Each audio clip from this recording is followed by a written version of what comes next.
Então, depois do Platão e a noção de justiça na República, eu acho que me falaram que é um possível tema, né, que geralmente cai nas provas, é o Aristóteles.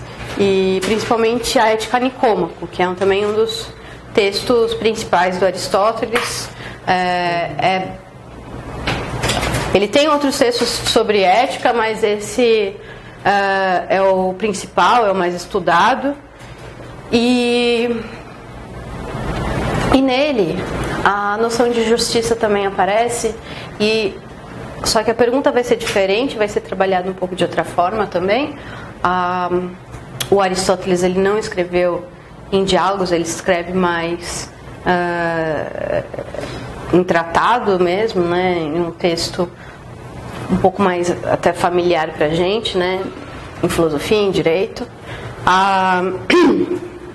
E a pergunta, uma das coisas que a gente pode pensar para começar a entender esse texto, esse livro, é a relação entre, qual que é a relação entre felicidade, justiça e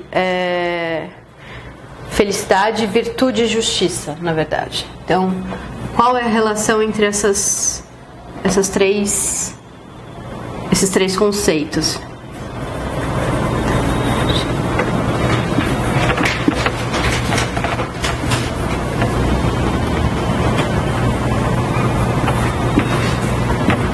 E eu acho que para a gente chegar na justiça, para a gente conceber melhor, entender melhor o que é a justiça para o Aristóteles, a gente vai ter que começar na felicidade, entender o que é a felicidade para Aristóteles. Porque é um conceito fundamental e central na ética do Aristóteles. E também porque é muito distinto do que a gente está acostumado a pensar que é felicidade. Quando a gente fala de felicidade, o senso comum, né, a noção que a gente tem é pensar em prazer, é pensar em alegria. Então, uma pessoa que é feliz é uma pessoa que tem prazer, uma pessoa que tem alegria, é a pessoa que tem esse momento passageiro, inclusive, né, de felicidade. Dizem que não dá para ser feliz o tempo todo. Na Grécia, em especial para Aristóteles, não é assim que funciona. Então, como é que ele entende essa felicidade? Então, para começar, a palavra grega para felicidade é eudaimonia. E significa eu é de bom, e daimonia vem de daimon, que depois que vem até originar a nossa palavra demônio, mas significa uma divindade intermediária, né? Então, uma boa divindade. Então, inclusive, traduzir eudaimonia por felicidade pode levar a alguns erros conceituais. É preferível traduzir eudaimonia por abençoado, uma pessoa que tem um bom daimon, né? Abençoado é uma pessoa feliz nesse sentido. Ou florescimento. Eu, inclusive, prefiro pensar... Porque abençoado, eu acho que fica muito atrelado a uma concepção religiosa, né? E pode até ser que não dê para separar as duas coisas. Porém, eu acho que florescimento, ela oferece um pouco mais de margem para a gente pensar e sair do âmbito da religião. Então, pensar a eudaimonia como florescimento, como...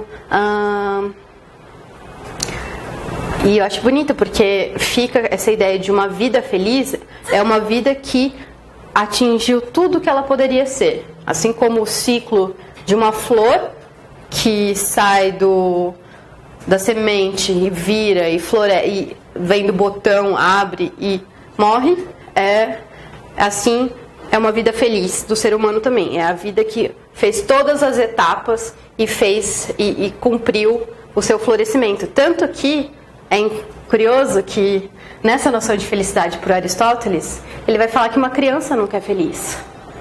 Porque uma vida feliz só é possível depois de ter tudo acabado. Então a gente só vai poder falar que tal pessoa teve uma vida feliz depois da morte da pessoa. Então é bem diferente do que a gente está acostumado, né? Falar que uma criança não é feliz é quase pra gente, assim, uma coisa paradoxal, né? São para nós os mais felizes. Mas para pensar esse tipo de felicidade como florescimento, a gente só vai entender a vida feliz depois que ela atingiu o seu fim. Então tá. Então essa seria uma dos conceitos centrais da ética do Aristóteles.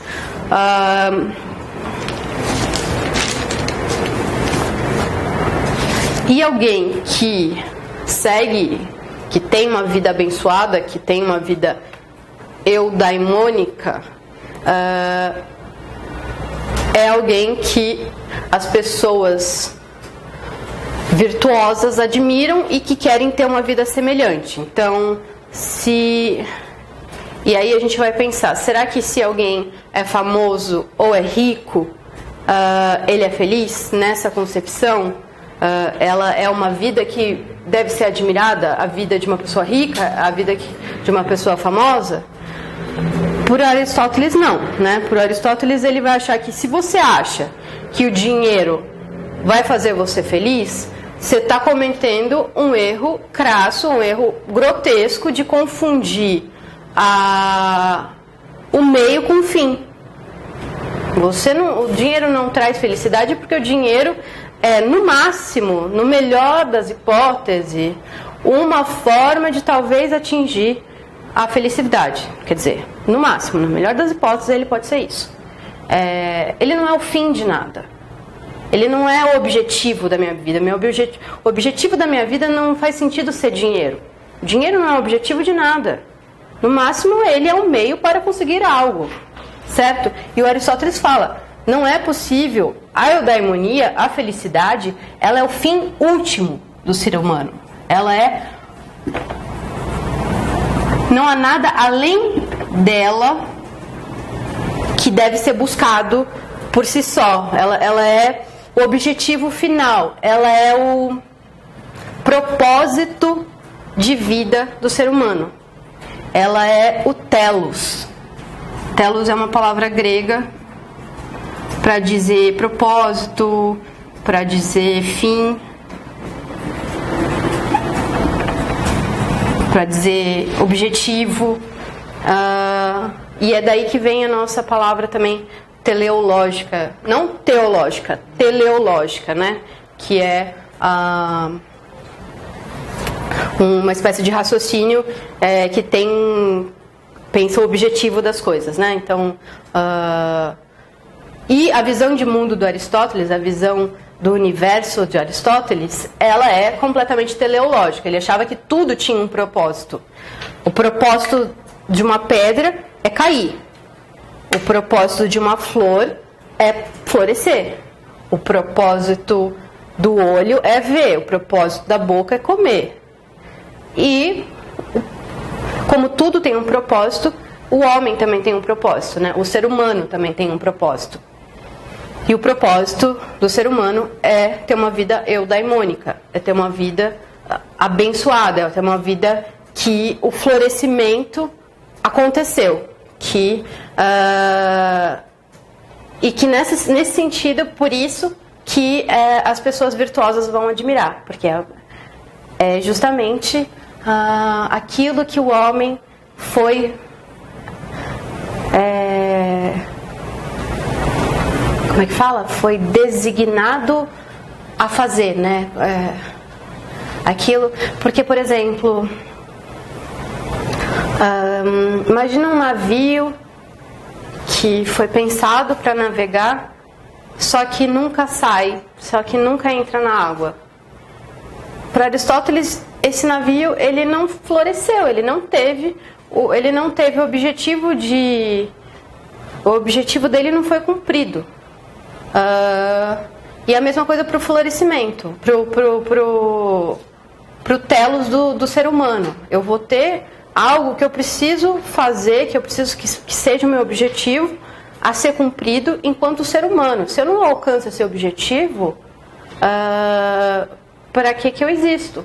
Né? Eu acho que isso é muito também já... Né? Lembra, o Aristóteles é neto espiritual do Sócrates, né? Que é aquela ideia de uma vida não examinada não vale a pena ser vivida. Eu acho que isso entra em consonância com o que o Aristóteles está falando. Então, assim como uma pessoa... Então, uma vida em que a pessoa acha, né, que o fim é conseguir dinheiro, ela está cometendo um erro grande. Né? Porque o dinheiro, na verdade, ela é, no máximo, um meio para conseguir algo. Né? Assim como uma vida de fama, também, ela não é necessariamente uma vida feliz, é confundir uma coisa com outra. A fama, por si só, ela não diz muita coisa. Eu posso ser famoso entre pessoas que acham que roubar é legal. Sei lá, não sei se é um exemplo bom, mas assim, fama por si só, ela não me traz algo que diz essa vida é feliz, sabe? E eu acho que isso, de novo, é uma coisa bastante atual, sabe? Eu acho que pensar... Porque a gente vê aquela cultura de celebridade que é famosa porque é famosa, nem sabe por que a pessoa ela fez alguma coisa? Não, ela só é famosa. Sei lá, ela né? Por que os Kardashians são famosos? Não sei direito. Porque estão mostrando a vida lá, sem noção. Não tem nenhum sentido. Três siglas. Não sei, é quase... É um pouco vazio, né? Mas... Então, nesse tipo de concepção, nessa ideia de vida eudaimônica, isso passa longe, né? Não é o que acontece. Não se pode dizer que a pessoa que tem fama, que é celebridade, ou a pessoa que tem dinheiro, pro Aristóteles é feliz nessa concepção. Então, qual que é? O que vai ser a vida feliz, né? Se não é nada disso, ou a gente conseguiu descartar as coisas que talvez as pessoas pensam mais comumente, né? Teve uma vez que eu perguntei isso. O que traria felicidade para você, né? Quando eu falo assim, você é feliz, ou que você fala, você seria feliz? Eu já tive um aluno que respondeu, eu seria feliz se eu tivesse um Rolex. Ok, sei lá, né? Não é... Mas enfim, né? Eu falei assim, mas por quê? Então. Tá, mas... não, porque eu vou olhar, o Rolex. Então, mas assim, aí você vai, tenta assim, dar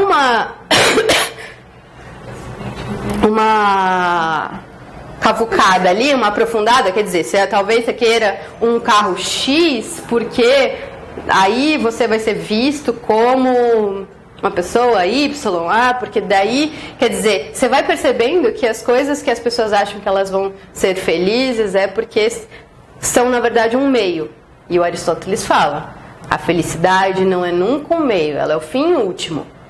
Então, se você acha que você vai ser feliz só quando você tiver a sua casa, dos seus sonhos, você está confundindo a felicidade. Você não sabe o que é realmente a felicidade. A felicidade ela não é nunca um meio. E isso, na verdade, bate com as atuais pesquisas sobre felicidade, que agora tem uma área de estudo nova, assim, né, de sociologia, de estudos da felicidade, se eu não me engano, chama. E aí as pessoas, os pesquisadores perguntam assim, por que uma determinada sociedade é feliz, ou por que a outra não é feliz, o que faz uma sociedade ser feliz, e tem resultados muito interessantes. Por exemplo, eles sabem que tem o caso do Japão. O Japão, eu não tenho dados assim na cabeça, mas o Japão, numa época eles mediram a felicidade, sei lá, tá um nível aqui. E aí você tem um crescimento econômico do Japão, em que muitas pessoas conseguem comprar carros, né, conseguem enriquecer, e o nível da felicidade não muda.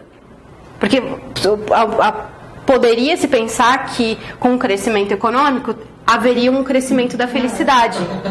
E o resultado surpreendente é que não houve. Outro resultado surpreendente é que uma pesquisa mostra que você pensa assim, sociedades mais ricas vão ser mais felizes. Mostra assim que não necessariamente que sociedades que todo mundo tem o mesmo tanto, então se todo mundo for pobre, o nível de felicidade é parecido. O que faz isso, não sei se é tão aceito assim, pode ser que seja controverso, mas é um dado. O que faz as pessoas se considerarem menos felizes é quando há desigualdade. Então, se eu convivo com alguém que tem muito e eu tenho pouco, aí sim eu tenho eu tenho uma queda no nível de felicidade. Curioso, né? Interessante, né? Para pensar o Brasil, um dos países mais desiguais do planeta. Mas... E tem outra coisa também que é interessante nessas pesquisas de felicidade. Tem a história assim, de que você pega duas pessoas. Uma pessoa perdeu a perna, amputa a perna, e outra... Você já viu essa história? Não, mas eu ia fazer essa comparação mesmo, né? Que você vê uma pessoa doente, que está com uma doença terrível, e está super cheia de vida, alegre, animada, aí você vê uma do lado que de repente está saudável, que tem dinheiro, que tem isso e aquilo, e é uma pessoa infeliz. Então, que é o que eles chamaram de habituação. Então, assim, você tem um nível de felicidade, né? Tem um nível de felicidade. Aí, a pessoa perde a perna. Quer dizer, aí ela vai cair, a felicidade dela vai cair. Mas o que eles mostram é que depois ele meio que estabiliza, ele volta. Assim como a pessoa que ganha na loteria, assim que ela ganha na loteria, ela vai ficar muito mais feliz. Mas depois ela vai voltar. Não é interessante? Eu achei muito interessante essa pesquisa. Quer dizer, e é o que eles chamam isso de habituação. Então você tem um certo nível de felicidade que você pode até ter picos. O que é ótimo, né, na verdade? Porque você pensa assim, é ótimo, porque se eu perder a perna, né, posso voltar. E, sei lá, você tem um nível aí que você meio que se estabiliza. Você tem altos e baixos, né? Mas então, se você acha que você só vai ser feliz quando você ganhar na loteria, você está redondo. E isso é legal, porque o Aristóteles já falava e as pesquisas mostram. Só vou ser feliz quando eu passar no concurso. Não é isso. Você está confundindo. Muito feliz. Aí você tem tanto de trabalho, estabilizou a felicidade. E mostra que assim, realmente faz diferença quando o dinheiro é uma coisa assim, quando você não tem o que comer, aí você tem o dinheiro e aí sim, aquele dinheiro faz diferença. Agora, se a pessoa já tem bastante, eu não sei se eles estabeleceram um valor, mas assim, imagina uma pessoa que já tem muito, já ganha mas não sei quanto, não vai mudar muito, sabe? O nível de felicidade dela não muda. Ela pode até achar que muda, mas não muda. Teve uma pesquisa que acho que foi em Harvard, que aí, por exemplo, pegou uns alunos lá universitários e deram um valor, e aí os que compraram presentes para si ficou no nível de felicidade, e comprou presentes para terceiro. É verdade, eu vi isso. Também é bom essa, porque fala, também tem essa coisa de que se você a pessoa que gasta com se você tem, né, dinheiro, então você gasta esse dinheiro, sei lá, com Rolex ou com coitado do aluno, né? Eu adoro ele, né? É questão disso. Mas enfim, ou com o cara, né? A sua curva da felicidade vai voltar mais rapidamente. Mas as pessoas que gastam com experiência, então com viagem, eu acho que com o fato de presentear o outro, uma pessoa né, querida, você tem essa felicidade, ela gera mais, ela se espalha mais, né, parece. Interessante, né? Então, quer dizer, quando vocês passarem no concurso, vocês têm que viajar. Pegar o dinheiro e sair viajando pelo mundo. Não tem preço. Não tem preço. Aí já tá fazendo agora, né? Vai dinheiro, Não, mas ó, dá pra fazer, enquanto não tem muito, dá pra ficar fazendo presentinho e presenteando, né? Não precisa nem comprar nada, já faz uma cartinha. Não, mas eu achei bem legal esses estudos da felicidade. Mas e o que é interessante é que eu acho que faz sentido, né, com o que o Aristóteles já vinha falando, que é essa ideia, se você está confundindo o meio com o fim. E a felicidade, ela nunca vai ser um meio. Ela é o fim último. E, bom... Então, qual é...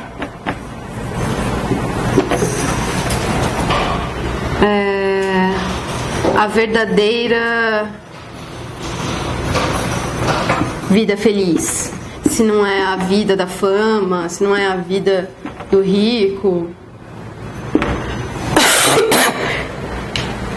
Aristóteles vai falar, bom, a verdadeira vida feliz é a vida que você cumpre o seu propósito, né? Você cumpre o que você foi, que o ser humano foi designado, foi desenhado, desenvolvido. É que desenhado parece que alguém necessariamente desenhou, ele não está querendo dizer isso, né? Mas o propósito que você tem que cumprir. Se tudo tem um propósito, né? Se a visão de mundo dele é teleológica, né? Tudo tem um objetivo, tudo tem um fim, desde a pedra tem um propósito, com certeza o ser humano vai ter um propósito também. Então, a sua vida feliz, a vida feliz do ser humano, vai ser a vida que cumpre o propósito do ser humano. E então a pergunta vai ser, o que cumpre o propósito do ser humano? Qual que é a coisa que é exclusiva do ser humano? Porque se fala assim, o propósito do ser humano é reproduzir e ter mais, manter a espécie. Fala assim, não, mas esse também é um propósito dos animais. Quer dizer, isso o ser humano divide com os animais, certo? Tem que ser algo que é uma característica exclusiva do ser humano. Vocês conseguem imaginar o quê? Uma coisa que filósofos adoram falar, que né? Sempre volta nisso, mas é a razão, né? A gente já tem no Platão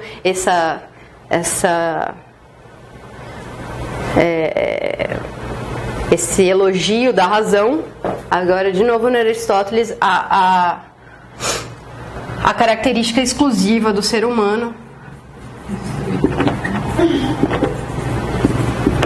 que ele não divide com mais ninguém, exclusiva, é a razão. É aquilo que faz o ser humano ser ser humano e não ser um pato ou qualquer outro animalzinho. Então, se a eudaimonia de uma planta é florescer,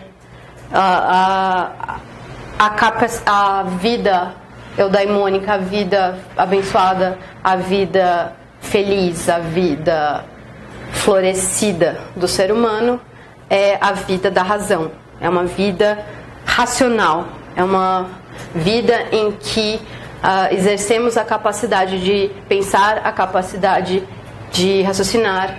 E, de novo, a gente volta na ideia de que uma vida não examinada não vale a pena ser vivida. E essa vida da razão, essa vida racional, ela é pensar, raciocinar tanto sobre o que existe, mas também qual é o nosso lugar, o que devemos fazer, o que a gente tem que fazer, o que é a coisa certa a se fazer, o que é a coisa justa a se fazer. Então, por isso que a gente vai, por isso que está na ética.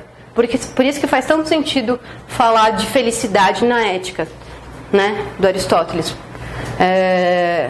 A vida racional é uma vida em que nós pensamos o nosso lugar no mundo, em que nós pensamos o que a gente tem que fazer, qual que é a nossa atitude perante as coisas. Então, essa vida racional, essa vida da razão, ela pode ser tanto teórica, né, pensar sobre o que existe, e aí a gente pode até aqui dar um exemplo da matemática, né, de uma pessoa que pensa equações ou que pensa matemática. É uma coisa teórica, mas ela está exercendo, ela está sendo tá tendo uma vida feliz, o que é muito curioso, né, se a gente pensa assim, quem é mais feliz, o Neymar ou o professor de matemática? Depende, né? Se o professor dá aula no Brasil. Não, eu tô exagerando, nem coitado do Neymar, é que eu não consegui pensar em... Mas assim, né, não é uma pessoa que você pensa assim, que assim, nossa, deve ser tão feliz aquele professor de matemática. Mas e às vezes um dos professores mais felizes que eu vejo são sempre de matemática, não sei porquê. Os professores de lógica, de matemática, eles acham tão legal aquilo lá, dá até gosto às vezes. E... né? Pra ele, né? Que ele começa a falar. E a vida racional prática também. Então, a ética. Então, quando eu penso o que eu devo fazer, o que eu preciso fazer, qual é a minha posição, qual é a coisa certa a se fazer, qual é a coisa justa a se fazer. E essa vida racional prática, ela vai estar completamente vinculada à virtude, que a gente traduziu como virtude, mas também poderia ser traduzido como excelência. Que vem do grego arete. Então, essa maneira de enxergar a vida feliz como uma vida racional, então tanto no âmbito da teoria quanto no âmbito da prática, e no âmbito da prática, que é o que nos interessa agora, que é aquele em que nós pensamos o que nós devemos fazer, como devemos agir, necessariamente é pensar qual é a coisa justa a ser feita, né, qual é a coisa certa a ser feita, e isso a gente vai ter que entender então a virtude. Uma pessoa feliz, no caso da Aristóteles, ela é necessariamente uma pessoa virtuosa. Então tem uma definição específica de virtude,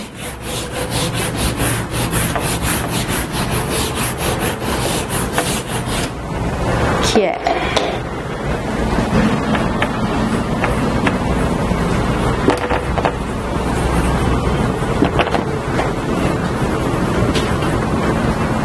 a virtude é uma disposição de caráter. Eu não peguei, isso aqui é uma citação do Aristóteles, mas eu acabei não pegando, tá na Ética Nicômaco, mas eu não peguei a passagem exata. Mas eu posso depois mandar, se vocês quiserem.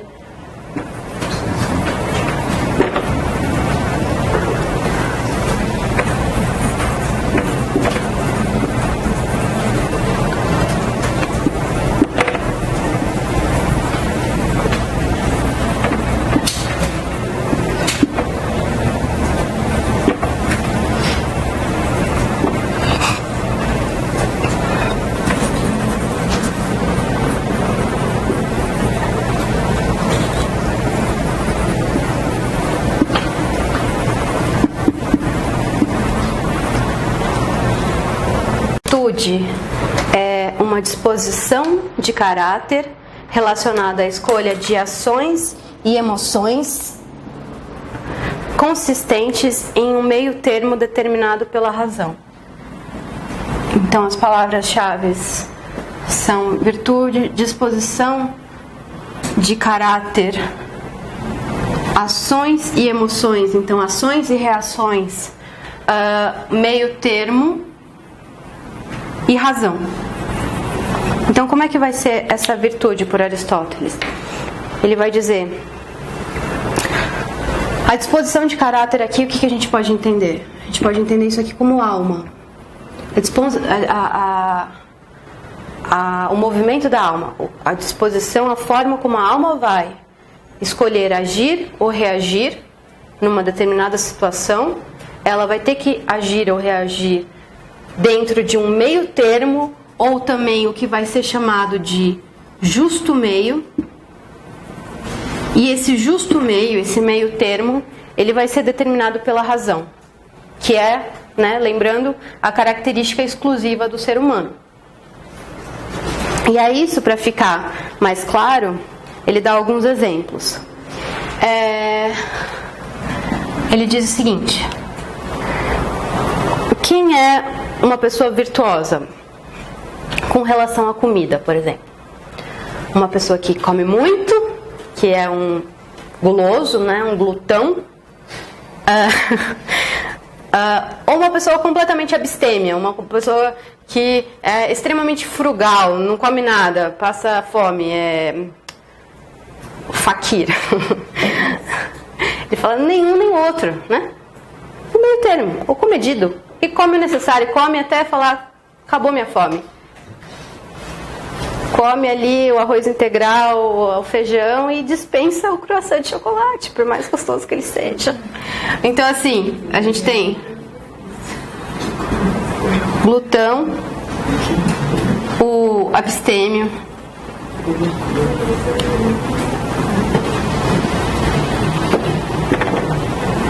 e o meio termo, o temperante, o comedido, que come o suficiente para se manter vivo, ou que come o suficiente para manter um corpo saudável. Esse vai ser a virtude, segundo Aristóteles. Um exemplo de virtude, de ação virtuosa, é o justo meio. É saber onde está esse justo meio. Porque nem tudo a gente quer, nem tudo dá para agir de forma no meio termo. Não existe o justo meio de assassinato, não existe o justo meio de estupro. Você pode falar assim, o justo meio de estupro, na verdade é que o estupro é um excesso do âmbito do sexual, e a falta vai ser a pessoa que é totalmente... como é que fala? Quando não faz... Oi? Não, quando não pratica. Os padres da igreja são... Tanto, isso mostra como são culturas distintas, né? A Grécia, para Aristóteles, é preciso ter um meio termo aí, inclusive do sexual. Então você tem um excesso, você tem uma falta e você tem um meio termo, você tem um justo meio. Outro exemplo: se eu encontro com um leão, qual que vai ser a ação virtuosa ao encontrar com um leão? Correr. Correr se eu tiver sem nada, se eu for Anitta, mas talvez se eu fosse mais forte, mais alta e tivesse uma arma, a ação virtuosa talvez não seria correr. Principalmente se eu tivesse com uma criança do meu lado e que a criança poderia correr menos e o leão comer ela. A ação... Talvez, A gente pode pensar outro exemplo. O exemplo do... sei lá... Uma pessoa assim, um exemplo de... uma pessoa... você está na rua, um exemplo mais contemporâneo, né? Porque eu acho que esse exemplo do leão, da onça, foi um pouco longe. Mas você está na rua e tem uma senhora idosa que está sendo roubada. Qual que seria a coisa justa a ser feita, segundo Aristóteles? Qual que seria a ação virtuosa? Se você estiver com a arma... Depende, se eu for uma pessoa, se eu vejo que quem está roubando a senhora idosa é um pouco menor que eu, sei lá, no caso teria que ser uma criança, né? Mas se eu for uma pessoa alta, eu posso chegar e empurrar, falar, sai fora, não roube a senhora. Seria uma coisa corajosa você fazer. Ou você liga pra polícia, enfim, né? Agora, você também, você não vai ser trouxa. Se o cara tá com uma arma, só você, se você vai lá e fala, me rouba, não rouba essa senhora, você vai levar um tiro. Você vai cometer o excesso do que ele está falando aqui, você vai ser intemperante, né? Não tem, intempestuoso, qual que é a palavra que ele... Imprudente, na verdade, ele usa imprudente. Então você pode ter o excesso da coragem, você ser imprudente, né? Num campo de batalha, eu acho que ele usa esse exemplo. Prudente. Num campo de batalha é aquela pessoa que sai correndo e, né, na frente sem se preocupar com a própria segurança.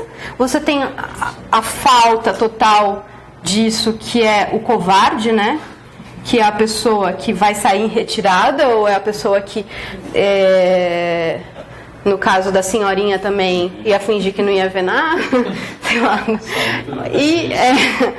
E a pessoa que exerce a ação virtuosa, que exerce o justo meio, que é o corajoso, a corajosa, que tem a virtude da coragem. Então, e aí, o que é muito complicado por um lado, mas interessante por outro, que na ética do Aristóteles, nessa visão de justo meio, de ações virtuosas, não existe algo universal, porque a ação virtuosa vai sempre depender da situação em que é dada, né? Vai sempre depender do agente, vai sempre depender do que acontece, qual que é a minha possibilidade de ação, de reação. E eu vou saber só qual que é a ação virtuosa praticando ações virtuosas. E isso também é muito curioso, porque você não pode ser uma pessoa virtuosa se você fez um ato virtuoso. Eu dei um monte de dinheiro para caridade. E no dia seguinte, fingiu que não viu a pessoa cometendo um ato ilícito. Eu fico com uma dúvida, por exemplo, no direito tem diferença do justo meio e o meio justo. Dentro da filosofia também tem essa diferença?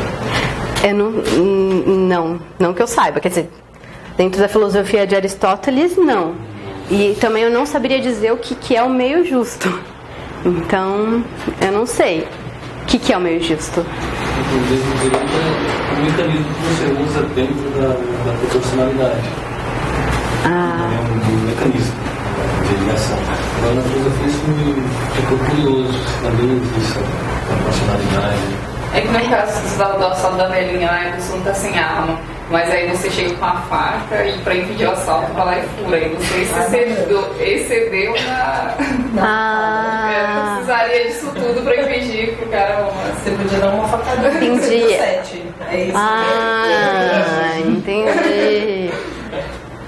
Não, que eu saiba não tem isso. Em Aristóteles não, se fala em meio termo, e aí uma forma de pensar isso é esse justo meio, que já é uma outra, né, um pouco além já interpretando um pouco, né, o meio termo do Aristóteles, porque, aliás, eu ouvi já uma pessoa um professor descrevendo a ética do Aristóteles como a ética dos cachinhos dourados.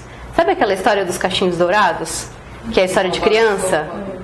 Ela prova a sopa, muito quente, a outra sopa, muito fria. Aquela sopa tá ideal. A cama, uma é muito dura, a outra cama é muito mole, uma cama ideal. Que seria uma ética da cachinhos dourados. Que é essa ética entre que você saber agir da forma correta, na maneira correta, na hora correta, do jeito correto. Então, por exemplo, é virtuoso eu pegar o meu dinheiro e falar, vou pagar uma rodada de bebida para todo mundo durante várias horas. Não necessariamente. Talvez você esteja cometendo o excesso e sendo displicente demais com o seu dinheiro. Assim como o avarento, que não vai pagar nada para ninguém nunca, você tem ali um meio termo ideal, que é poder doar a quem precisa, ou ajudar com dinheiro a quem precisa. E aí, por um lado, esse tipo de ética, ela é muito interessante, porque justamente ela vai falar, depende da situação, depende da pessoa que pratica a ação, mas ela não dá uma universalidade pra gente, né? E o Aristóteles fala, bom, a pessoa virtuosa, ela tem, como é que ela vai saber o que é fazer o certo? Ela vai ter que ter um exemplo a ser seguido, né? Então, uma outra pessoa virtuosa para eu seguir. E 2, eu vou ter que ter o hábito. Eu preciso praticar ações virtuosas todo santo dia. Quer dizer, não adianta fazer uma vez. É que nem escovar dente. Você escova o dente? Sim, escovei 3 meses atrás, escovei o dente. Não, entendeu? É hábito. Você tem. Isso é também o que torna um pouco complicado, porque o Aristóteles fala que isso vem de criação, vem da educação dada pelos pais ou dada por quem cuidou da criança desde o início. Se ela fala, você não pode mentir, você não pode ser covarde, aquilo vai imprimindo na criança noções de justiça, noções de virtude que, se tudo der certo, ela vai repetir no dia a dia, vai repetir na sociedade, no âmbito social, e vai fazendo com que ela seja uma pessoa virtuosa. Então, desde pequenas coisas até ações mais complicadas e complexas para estabelecer qual que é o meio termo, qual que é o justo meio. Então, pode apagar, né? Para nós é que o Aristóteles diz que é muito difícil, se não impossível, existirem pessoas virtuosas em sociedades corrompidas. Então, quando não há exemplos a serem seguidos, quando uma sociedade é corrupta a tal ponto de não ter exemplos a serem seguidos, é muito difícil, talvez impossível, que os cidadãos dessa sociedade possam alcançar a virtude. Não é uma boa notícia pra gente, mas então essa virtude ela vai ser alcançada pelo hábito, né? Ela vai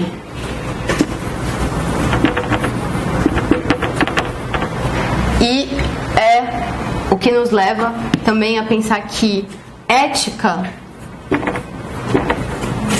vem do grego ethos, que significa hábito ou costume. Eu acho que vocês já devem ter visto isso, mas fica bem entrelaçado, né? Entender essa visão do Aristóteles. Começa a encaixar os pontos. Uma vida feliz é uma vida em que nós cumprimos nosso propósito. Então, qual seja, é a vida em que eu exerço a minha capacidade exclusiva de raciocinar, de ser racional, tanto no âmbito teórico quanto no prático. Então, no âmbito prático, sendo virtuoso, tendo virtude, que eu só vou conseguir através do hábito, através também de uma educação, de exemplos que eu vou seguir. E isso é o que é a ética, né? O que vai ser a noção de ética para o Aristóteles. Tem uma frase dele que ele diz que a virtude nos torna os melhores seres humanos que podemos ser.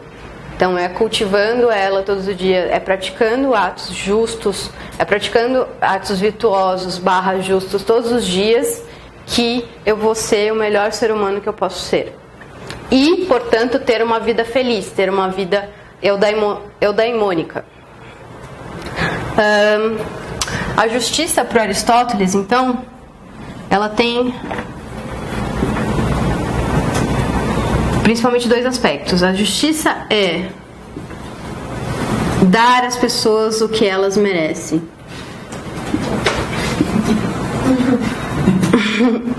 Parece um pouco aquelas definições da República, né? Mas é mais do que isso. Porque nesse sentido você tem duas coisas. Você tem as pessoas e você tem as coisas, né? Duas entidades que eu preciso resolver para cumprir essa definição de justiça para Aristóteles. E além dessa definição, é preciso também lembrar que a justiça para Aristóteles ela é teleológica,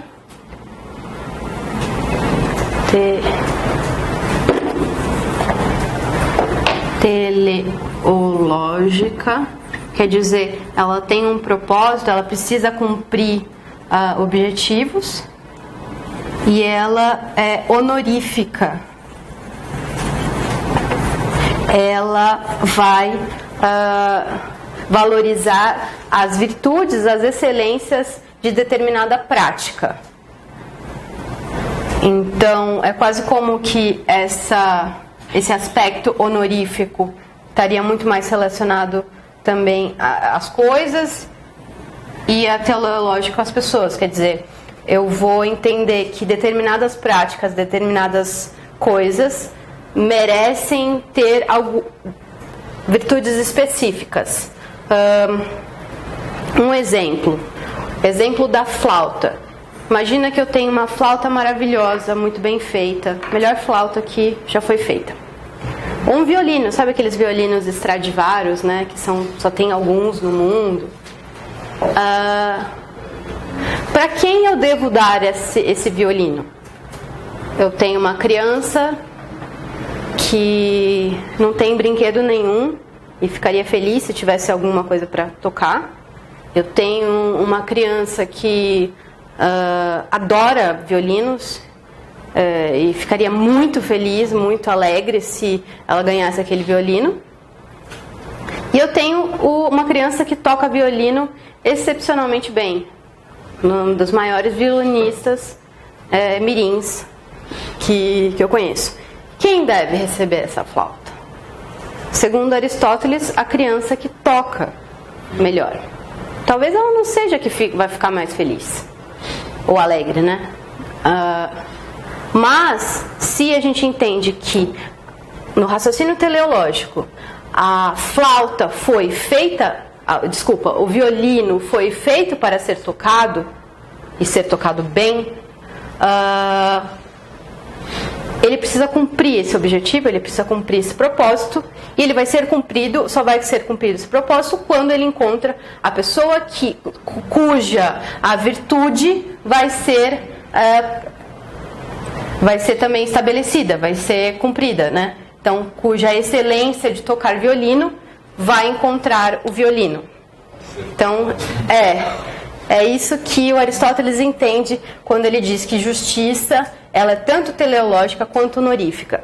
Um exemplo mais complicado disso é pensar, por exemplo, as cotas na universidade. Se a gente pensa assim, qual que é... Porque o que a gente vai ter que tentar para começar a ter uma possível resposta dessa questão nos termos aristotélicos? Qual que é o propósito, o telos, né, o fim de uma universidade? Qual que é o objetivo de uma universidade? Formar as pessoas, né? Formar as pessoas. Transmitir um conhecimento específico. Então, se a gente entende que é transmitir um conhecimento específico, né, ensino superior,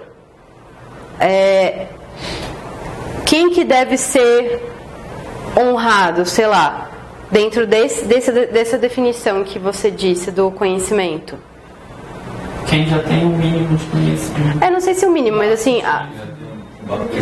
Conhecimento. Hã?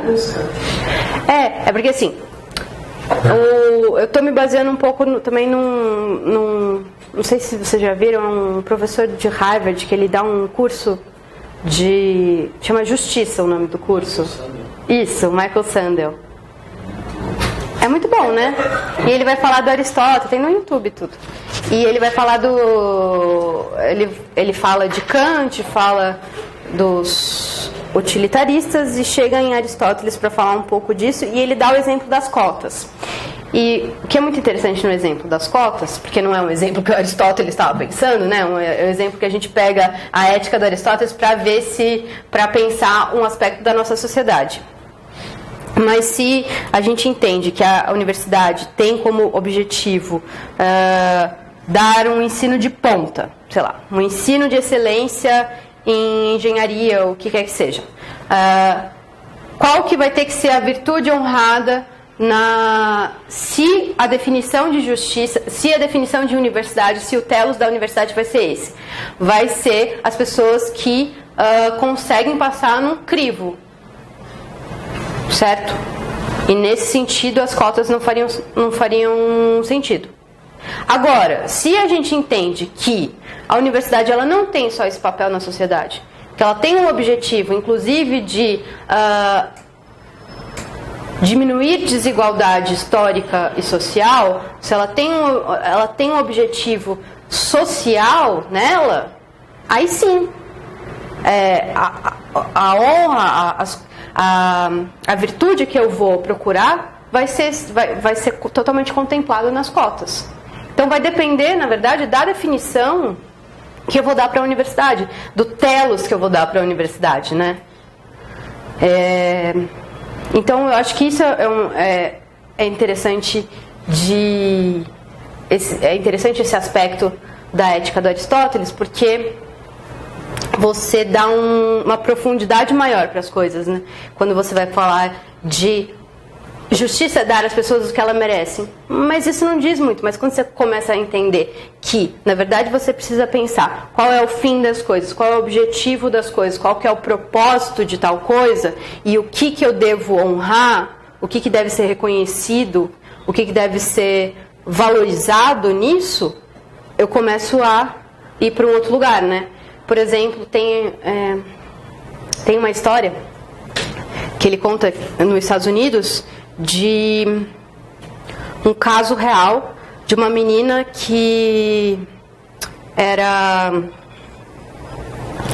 era paraplégica. Ela era paraplégica e ela era cheerleader, sabe? Líder de torcida. E aí e ela fazia o papel dela bem. Tanto que as pessoas ficavam super animadas quando ela ia lá, animava a torcida, não sei o quê. Só que o pai de uma das outras líderes de torcidas entrou resolveu reclamar para a escola, para a universidade, para a escola, que aquela menina não deveria estar ali. Ela não merecia estar ali porque ela não fazia o que as outras meninas faziam, que era dar acrobacias, fazer piruetas e tal. O que ele estava falando? Ele estava falando assim, olha, existem excelências, virtudes no ato de ser cheerleader que essa pessoa não está cumprindo. O que a gente poderia responder para esse pai? Assim, olha, se você entende que ser cheerleader, ser líder de torcida é fazer acrobacias, tudo bem. Mas se você entende que ser líder de torcida é justamente animar a torcida, ela está cumprindo. Ela está honrando as virtudes que o fim de um objetivo das líderes de torcida estabelece, certo? No fim, o fim da história não é muito animador, porque eles expulsam a menina. Por causa de um pai que eu só assumo que tem uma dor de cotovelo, sei lá. Que a filha não estava animando ninguém, ele falou, vamos tirar essa que está animando todo mundo. Mas é curioso isso. Então, mas eu acho que, só para finalizar, então, existe nessa ética do Aristóteles alguns pontos muito importantes e alguns pontos que se relacionam muito entre si. Então, a vida feliz, né? Segundo Aristóteles, ela vai ter a ver com o florescimento humano,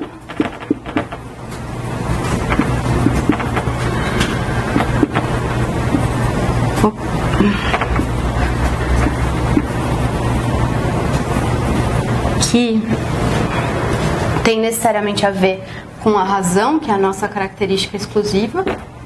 E a razão, a gente lembra da razão prática, que é a capacidade de estabelecer qual é a forma certa de agir em determinada situação, que é o justo meio.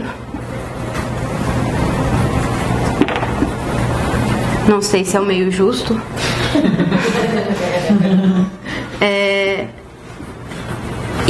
Então, é o ethos, né? A virtude, ela só é possível através de um hábito, de uma educação,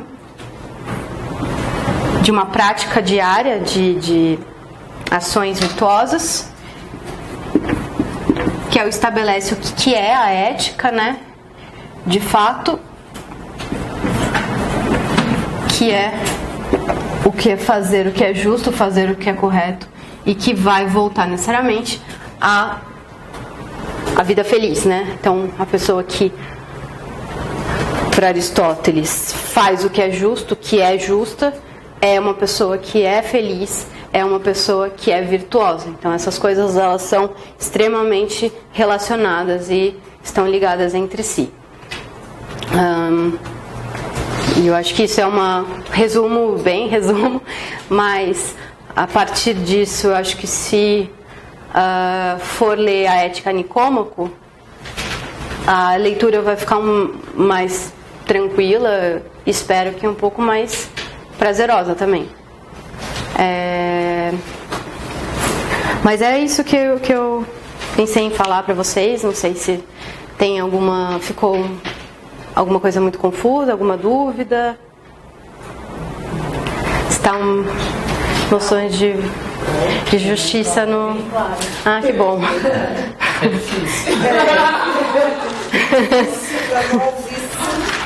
É nada, vocês sabem coisas muito mais complicadas.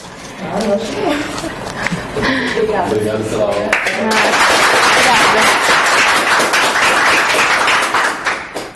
Obrigada.